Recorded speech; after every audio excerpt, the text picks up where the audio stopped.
में पानी के गैरकानूनी धंधे पर म्यूनिसिपल कॉरपोरेशन ने कार्रवाई की। गैरकानूनी कंस्ट्रक्शन पर बुलडोजर चलाकर 8 बोरवेल सील किए गए। पानी चुराकर जीआईडीसी को बेचने का स्कैम।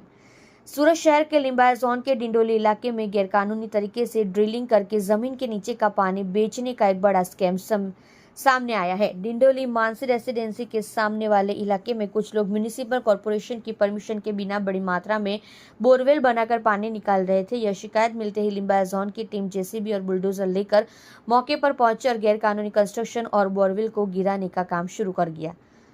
पानी पांडेसरा जीआईडीसी की मिलों को सप्लाई किया जाता था। शुरुआती जांच में पता चला है कि जमीन से निकाला गया यह पानी टैंकरों के जरिए पांडेसरा जीआईडीसी इलाके की अलग अलग मिलों और यूनिट्स में भेजा जाता था। स्थानीय लोगों के मुताबिक यह गैरकानूनी धंधा पिछले 2-3 महीने से चल रहा था। रिहायशी इलाकों में पानी इस धंधे की वजह से भविष्य में पानी का लेवल नीचे जाने का डर था, जिससे लोग नाराज भी थे। जूनियर इंजीनियर पीयूष राठौड़ का बयान। लिंबाया जोन वाटर डिपार्टमेंट की जूनियर इंजीनियर पीयूष राठौड़ ने इस ऑपरेशन के बारे में जानकारी देते हुए कहा, हमें शिकायत मिली थी कि यहां बोरवेल बनाकर गैरकानूनी तरीके से पानी बेचा जा रहा है। जांच के बाद शिकायत सही पाई गई। अब तक हमें कुल 8 चालू बोरवेल मिले हैं और उन्हें बंद कर दिया गया है।